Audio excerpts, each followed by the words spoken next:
Yang terakhir, setiap bapak ibu berdoa, saya itu semuanya suka berdoa. Pasti ada hajat, ada keinginan, ada yang ingin nikah, ada yang ingin nikah lagi, maksud saya ada yang ingin hutang, bayar hutang, masalah. Dan kalau tidak suka jadi karena ada orang yang punya hutang, ada orang yang ingin disembuhkan penyakitnya, mendoakan orang tuanya, apapun bentuk doa untuk hajat kita, bahasa Arab maupun bahasa Indonesia, saya usulkan.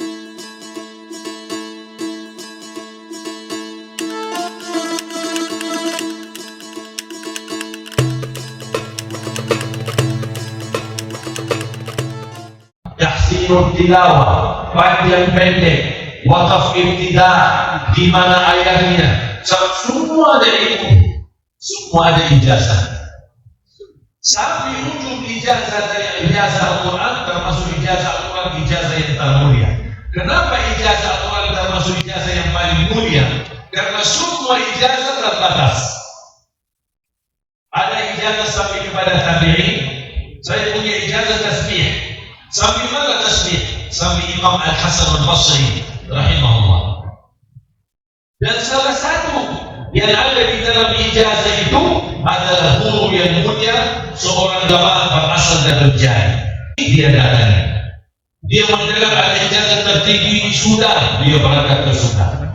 Ada ijazah tertinggi di Mesir, dia berangkat ke Mesir. Ada ijazah tinggi di Maroko, dia berangkat ke Maroko. Ada ijazah amalan tertentu di Indonesia, dia datang ke Indonesia. Berzanji ada salawat, Maulid Ibadah ada salawat, semua ada ijazah. Subhanallah. Buat apa ijazah ini? Memastikan dan meyakinkan ilmu yang kita belajar ini adalah benar dan tidak palsu. Dan subhanallah, salah satu cara Allah menjaga Islam adalah terjaga ijazah. Makanya di dalam susunan ijazah, ulama bisa memastikan ijazah ini benar dan tidak palsu. Bagaimana mereka bisa tahu? Karena semua nama-nama yang ada di dalam ijazah sudah tertulis dalam sejarah. Jadi kalau seandainya saya berkata, atau ada orang berkata, alhamdulillah saya terima ijazah dari Syekh Ali Jabir. Iya, apa nanti?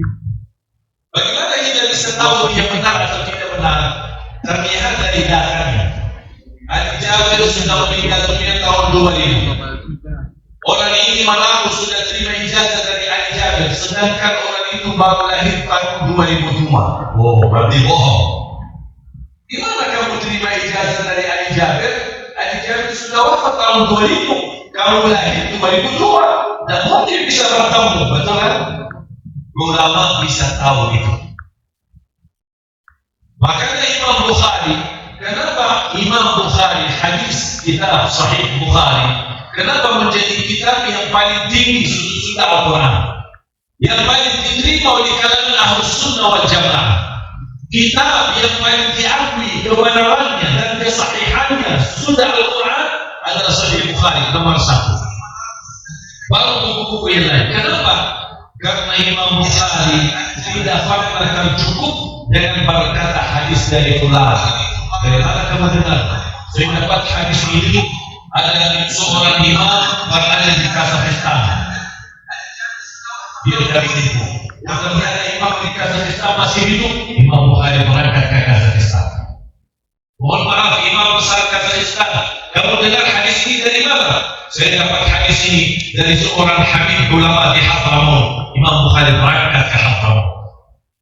Coba bayangkan, Imam Bukhari naik unta, bukan naik pesawat. Cuma berbulan-bulan ke sana kemari untuk apa? Cari hadis, satu hadis. Ingin dia betul-betul memastikan hadis ini benar, bukan palsu. Hadis dia sudah menemukan paling titik terakhir, baru dia menyampaikan, saya sudah bertemu fulan,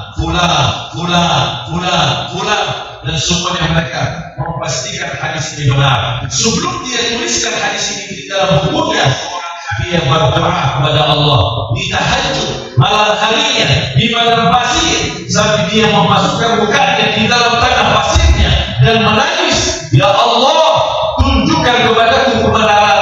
Jangan sampai aku berdusta kepada Rasulullah. Jangan sampai aku menuliskan satu hadis yang tidak benar dari Rasulullah." Sampai diceritakan Imam Bukhari berkali-kali mimpi Nabi Muhammad dan dia mendapatkan persetujuan langsung dari Nabi Muhammad sallallahu alaihi wasallam.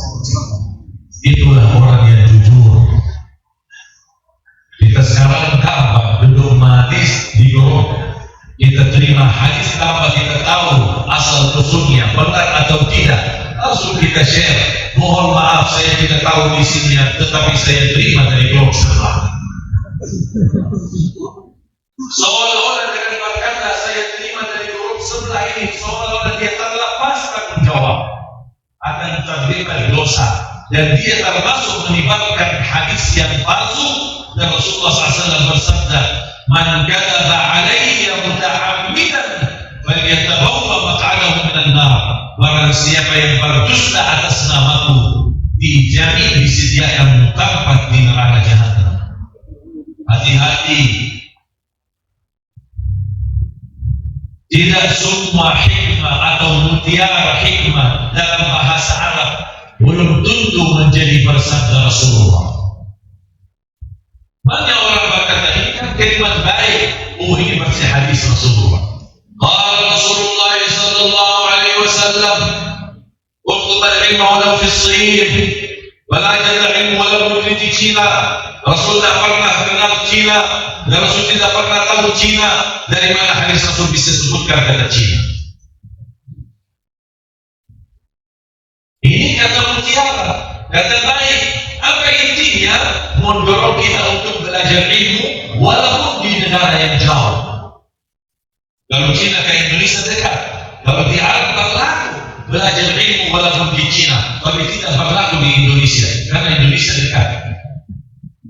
Kalau di Arab dibilang pergi walaupun ke Cina, wajar. Supaya apa?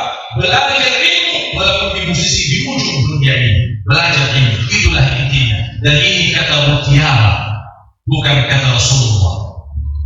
Tapi ini kata mutiara mendukung makna dari hadis Rasulullah, "Talabul ilmi fariidatun ala kulli muslim." Belajar ilmu, menuntut ilmu adalah fariidah, fardu atas setiap muslim. Oleh karena itu jamaah sekalian, kalau belum tahu hadis itu benar bersabda Rasulullah, jangan sharekan ke grup sebelah. Jangan di-share.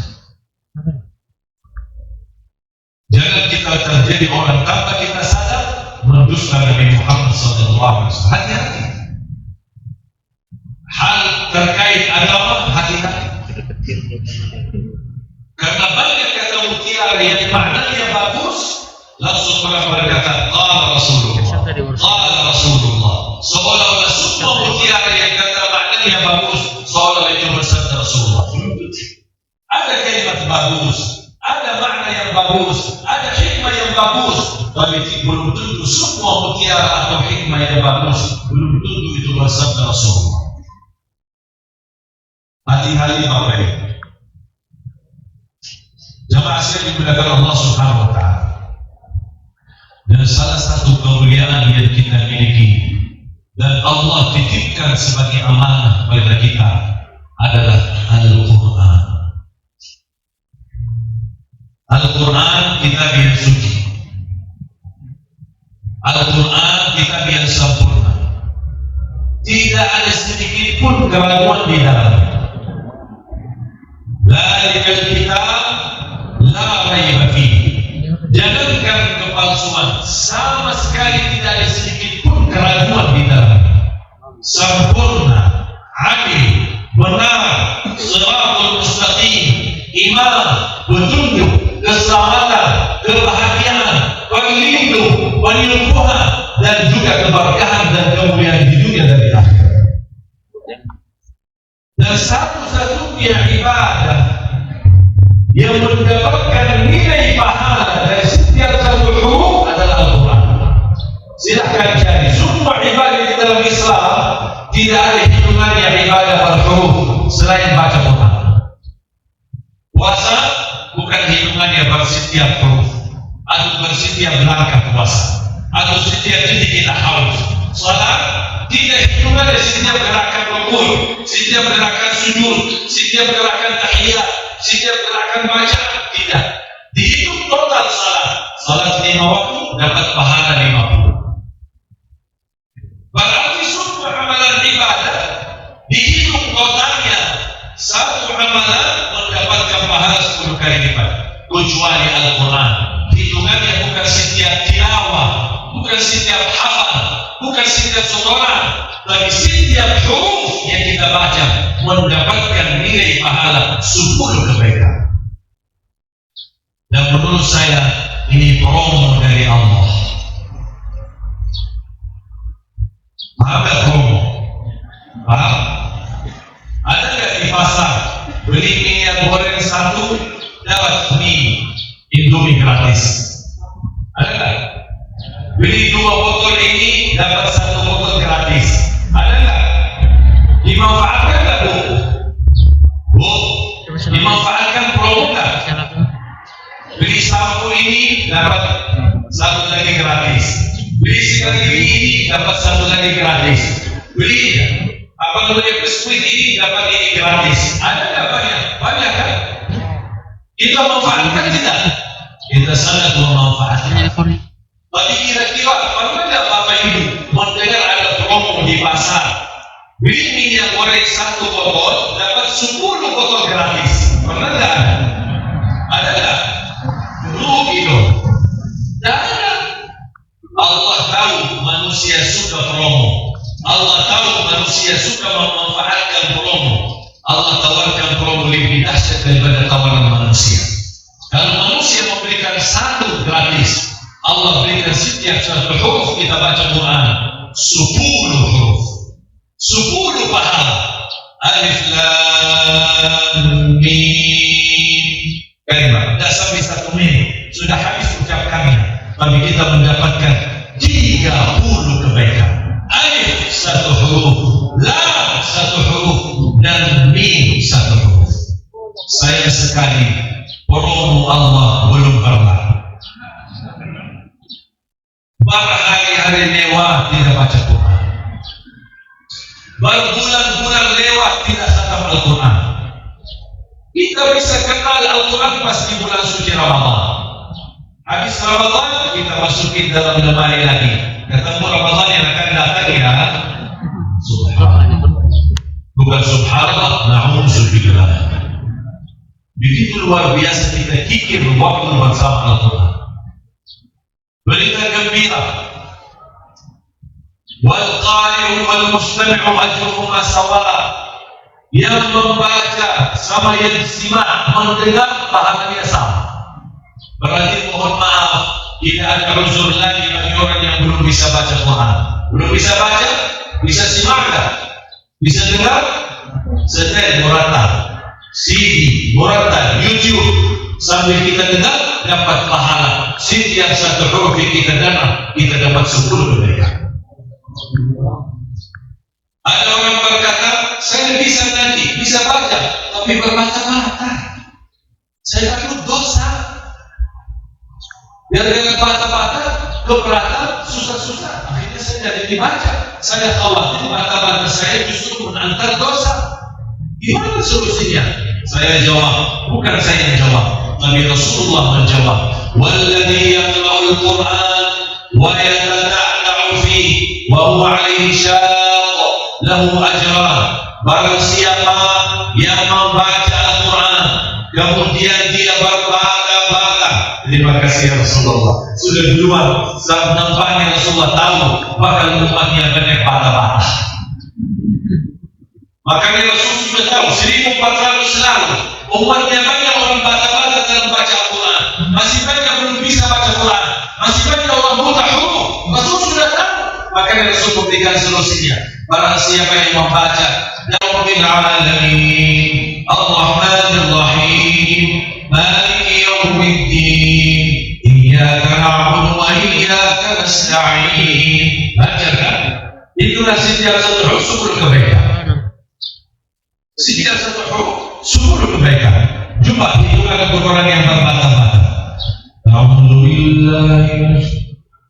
A'udzubillah, a'udzubillah. Sudah berapa? Baca-baca kan? Pulang lagi baca. Mereka tulis lagi pahala. Setiap satu huruf dia ulang, dia dapat pahala. Setiap satu huruf mereka baca lagi, mereka terus memberikan pahala. Subhanallah. Makanya bagi orang lancar, jangan cemburu. Kalau sudah lancar, sudah bagus, jangan pura-pura bata-bata. Kepada pahala yang banyak. Orang yang lancar bacanya dan sudah mahir, posisinya jauh lebih tinggi. Walaupun orang yang masih kesulitan karena awal kemampuannya terbatas, Allah juga hargai perjuangannya. Allah nilai perjuangannya. Walaupun sulit, berat, tetap Allah berikan pahala. Bukan hanya pahala baca, tapi kesulitan yang dia hadapi, Allah hargai perjuangannya dan kesabarannya. Allah berikan pahala. Masya Allah, tidak ada rugi sahabat. Makanya mulai hari ini saya mohon kepada Bapak Ibu, bagi orang yang tidak lancar baca atau sama sekali belum bisa baca, tolong mulai hari ini kita tingkatkan simak benar. Main motor kan ada handphone, simpan handsfree di telinga, bisa bersuara sampai kita mau motor. Dengarin surah Yasin, surah Al-Rahman, surah Al-Waqi'ah. Ada orang bertanya, boleh nggak saya baca atau simak Al-Quran tapi saya tidak faham sama sekali isinya? Saya jawab, boleh.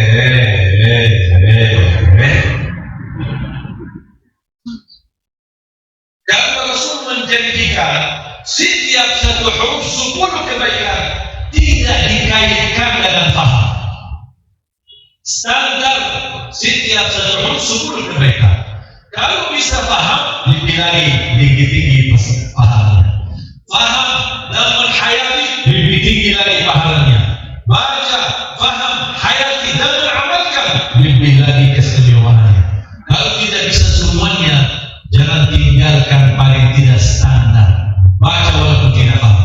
Bolehkah saya baca Quran, tapi saya tidak baca terjemahannya? Saya hanya baca bahasa Arabnya sampai khatam, dan saya tidak paham sama sekali. Saya jawab, boleh.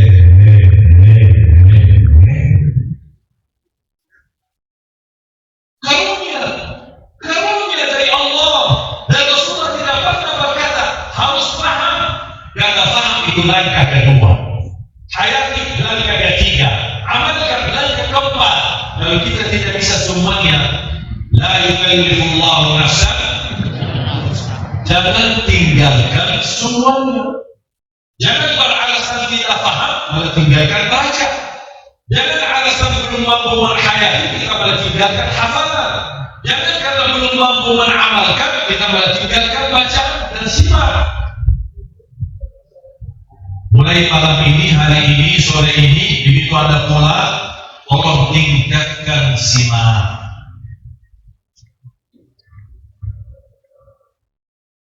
Bisa? Dengar. Dan ketika ada lagi dengar Al-Quran, simak Al-Quran, jangan ada kesibukan yang lain. Jangan sambil simak tapi nonton TV, sinetron lagi. Bang Sidi Muratel disetelkan di depan TV, atau sambil kita setelkan Sidi Muratel di kamar sebelah, tapi di ruang TV kita nonton dangdut. Astagfirullahaladzim. Gimana bisa dipertemukan malaikat sama setan? Tidak bisa. Matikan setan, ditunda malaikat, ditunda Al-Quran. Karena malaikat mau nggak undang malaikat ke rumah? Mau undang malaikat ke rumah? Malaikat suka simak Al-Quran. Kalau ada setelah Al-Quran, malaikat datang. Sedangkan dangdut, setan yang datang. Tinggal kita pilih, mau yang mana? Terserah. Allah tidak maksa. Allah tidak maksa harus undang malaikat. Bebas. Mau undang malaikat, silahkan. Begini caranya. Mau undang setan, silahkan. Tanpa biaya, bahkan dosa. Tidak ada biaya. Tinggal hanya setelkan. Makanya jemaah sekalian, boleh kita berhiburan, boleh kita bersenang-senang, tapi tolong jangan kesenangan dan kehiburan itu melebihi daripada simak Al-Quran. Apalagi di subuh hari, standar minimal mulai harimu baca Quran atau simak Al-Quran dan tutupi harimu dengan simak Al-Quran. Jangan baru habis subuh zikir istighfar dan memohon berkat dari Allah, langsung pagi-pagi ibu-ibu sambil satu rumahnya malah joget karena ikut mendengar doa. Astagfirullahaladzim. Pagi-pagi saatnya turun berkat, saatnya dibagikan rezekinya, saatnya mereka datang, malah kita setelkan musik. Pagi-pagi mulai harimu dengan baca Quran atau setelkan Al-Quran. Tutupi harimu dengan setelkan Al-Quran atau baca Al-Quran. Bisa? Yang kedua, jangan tinggalkan ayat kursi. Jangan tinggalkan ayat kursi. Kapan? Habis salat sama habis waktu mau tidur. Semua hafal ayat kursi. Apakah Bapak Ibu tahukah pahala baca ayat kursi habis setiap salat? Tahu? Tahu tak pahalanya? Belum ya? Cuma baca. Pahalanya apa? Tahu tak pahalanya? Tidak tahu, cuma ikuti pusat. Rasulullah sallallahu alaihi wasallam bersabda, "Man qara'a ayatul kursi dubra kulli salat, laisa bainahu wa bainal jannati illa an yamut." Barang siapa yang baca ayat kursi setiap habis salat, dijamin masuk surga, tidak ada sesuatu yang mampu menghalangi. Allah.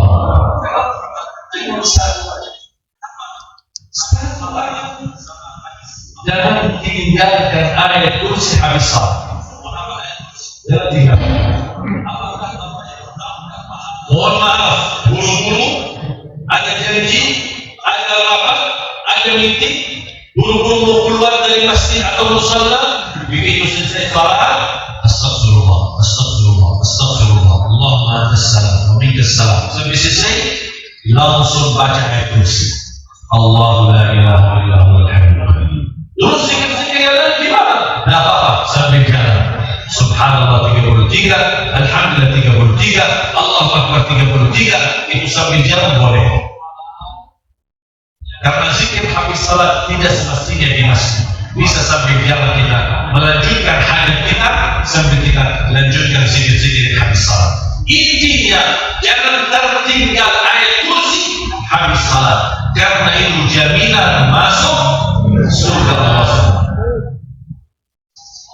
Dan jangan tinggalkan ayat kursi waktu mau tidur. Anak kita sudah terlanjur tidur, tidak apa-apa. Ibu atau bapak sambil usap kepala anaknya, bacakan ayat kursi. Insya Allah dijaga oleh Allah dan tidak didekati oleh syaitan. Dan Rasulullah SAW menjelaskan di hadis yang sahih, barang siapa yang membaca ayat kursi ketika tidur, kana lahu minallahi hafiz wa la yaqrabuhu syaitan, akan dijaga oleh Allah dan tidak didekati oleh syaitan. Jangankan digoda, tidak didekati. Yang ketiga, jangan lewat satu hari minimal 10 kali, minimal 10 kali salawat kepada Nabi Muhammad sallallahu alaihi wasallam. Rasulullah bersabda di hadis yang diriwayatkan oleh Imam Muslim, "Man shalla alayya wahidah, sallallahu alaihi bi ashra." Barang siapa yang salawat satu kali kepadaku dapat 10 kali rahmat. Berarti kalau dalam sehari minimal 10 kali kita mendapatkan 100 rahmat. Salah satu wasilah terangkat bala wabah corona ini adalah mendatangkan rahmat. Karena bala dan wabah sebagian daripada azab. Kalau kita ingin Allah angkat bala dan azab ini, harus kita datangkan rahmat. Bagaimana bisa kita datangkan rahmat? Salawat kepada Nabi Muhammad, jaminan kita mendapatkan rahmat. Apalagi kita di bulan Maulid. Berbagai salawat. Minimal kalau bisa 10 kali. Tapi kalau di hari Jumat lebih spesial lagi, lebih khusus lagi. Kalau bisa mencapai 1000 kali di malam dan di hari Jumat. Kenapa? Karena itu permintaan Nabi Muhammad sallallahu alaihi wasallam di hadis yang sahih, "Aktsiru inna min afdali ayyamikum yawmal jum'ah, fa'aktsiru 'alayya min as-salati fihi." Sebaik-baik hari kalian adalah hari Jumat, makanya berbanyaklah salawat kepadaku di hari Jumat. Kalau kata banyak, berarti harus berbanyak. Jangan hanya sedikit. Kita malu kalau Nabi Muhammad melihat buku amalan kita, malam Jumat umatku paling sedikit salawat kepadaku. Padahal aku minta berbanyak salawat kepadaku. Ini kan permintaan Nabi Muhammad. Kalau kata ulama 300 ke atas itu sudah banyak. Kalau masih di bawah 300 belum masuk banyak. Paham Bapak Ibu? Bagi Sayyiduna boleh, tidak bagi Sayyiduna boleh. Salawat yang panjang boleh, salawat yang pendek boleh. Mana yang kita bisa? Boleh. Intinya salawat. Yang terakhir, setiap Bapak Ibu berdoa, saya itu semuanya suka berdoa. Pasti ada hajat, ada keinginan, ada yang ingin nikah, ada yang ingin nikah lagi. Maksud saya ada yang ingin hutang, bayar hutang. Maaf saya. Dan kalau tidak suka diinternet. Ada orang yang punya hutang, ada orang yang ingin disembuhkan penyakitnya, mendoakan orang tuanya. Apapun bentuk doa untuk hajat kita, bahasa Arab maupun bahasa Indonesia, saya usulkan tambahkan salawat di setiap sisi doa. Saya dapat ijazah dari guru, setiap sisi doa ada salawat. Di awal salawat, di tengahnya salawat, di akhir salawat. Contoh, Bismillahirrahmanirrahim. Alhamdulillahirabbil alamin. Allahumma shalli ala Muhammad wa ala ali Muhammad. Allahumma yassir al-huda wal tuqa wal afaa wal ghina. Allahumma shalli ala Muhammad wa ala ali Muhammad. Allahumma ighfir li wa li walidayya. Allahumma shalli ala Muhammad wa ala ali Muhammad. Allahumma ighfir li wa li walidayya. Allahumma shalli ala Muhammad wa ala ali Muhammad. Allahumma ighfir li wa li walidayya. Allahumma shalli ala Muhammad wa ala ali Muhammad. اغفر للمسلمين والمسلمات والمؤمنين والمؤمنات الأحياء والأموات. اللهم صل على محمد وعلى آل محمد. اللهم اجعلني من أهل القرآن. اللهم صل على. Jadi setiap langkah doa ada salawat. Insyaallah hajat dan doa kita dikabulkan oleh Allah Subhanahu. Wallahi Bapak Ibu, salawat itu barakahnya tidak habis. Barakahnya dahsyat, manfaatnya dahsyat. Dan banyak keutamaan. Kalau saya bahas keutamaan, ada lebih dari 40 keutamaan daripada salawat. Di antaranya terjadi ampunan dosa, terjadi syafaat Nabi Muhammad. Kalau tidak ada keutamaan daripada salawat, kecuali Allah yang balas salawat kepada kita, sudah cukup mulia. Karena Rasulullah SAW bersabda, barang siapa yang salawat 1 kali kepadaku, akan Allah balas salawat 10 kali kepadanya. Allah yang salawat kepada kita dan berkah 1 kali salawat kepada Nabi Muhammad, Allah balas 10 kali salawat kepada kita. Kata ulama, salawat kita kepada Nabi Muhammad memohon ketingkatan pujian dan kemuliaan Nabi Muhammad di sisi Allah, dan salawat Allah kepada kita adalah menganugerahkan rahmat dan terkabul hajat-hajat kita. Salawat kepada Nabi Muhammad SAW jangan dilupakan, jangan disia-siakan. Masih ingat 4 amalan? Yang pertama, mulai di hari membaca Quran atau simak, tutupi hari minimal baca Quran atau simak. Yang kedua, jangan tinggalkan ayat kursi setiap habis salat, dan ketika mau tidur. Yang ketiga, jangan lupa salawat kepada Rasul minimal 10 kali dalam sehari. Minimal. Tapi kalau malam Jumat dan hari Jumat, usahakan lebih dari 300. Karena itu permintaan Nabi Muhammad untuk berbanyak salawat kepada Nabi Muhammad. Apalagi kita di bulan Maulid, apalagi di beberapa waktu lalu kita diuji oleh Allah dengan kehinaan Nabi kita, Nabi Muhammad SAW, dan kita harus tingkatkan salawat. Kalau bisa kita hadiahkan khusus salawat kepada Rasulullah di bulan Maulid ini, kita sebanyak-banyaknya salawat. Kalau bisa 100, 200, 300 sampai 1000 semampunya kita. Tanpa kita batasi terus sepanjang hari, pagi, siang, sore dan malam, dimanapun kita berada, kita salawat. Termasuk ibu-ibu kalau mulai sibuk masak di rumahnya, Allahumma shalli ala Muhammad, Allahumma shalli ala Muhammad, Allahumma shalli ala Muhammad. Terus masaknya jalan dan lidahnya para salawat kepada Nabi Muhammad sallallahu alaihi wasallam. Yang terakhir, yang keempat, setiap sisi doa jangan lupa disertakan salawat. Sebagaimana saya tadi contohkan pengalaman saya, subhanallah, dahsyat terkabul doa dan terkabul hajat kita di sisi Allah Subhanahu wa taala. Jelas? Paham? Saya sudah selama di Indonesia sudah 12 tahun. Saya sudah hafal karakter orang Indonesia. Orang Indonesia tidak suka yang susah-susah, tidak suka yang ribet-ribet, tidak suka panjang-panjang. Orang Indonesia mau amalan mudah diingat, mudah dihafal, mudah diamalkan, dan masuk surga. Itu orang Indonesia. Setuju? Makanya saya sudah sampaikan amalannya sederhana, mudah diingat, mudah dihafal, dan mudah diamalkan, dan insya Allah semuanya memenuhi surga.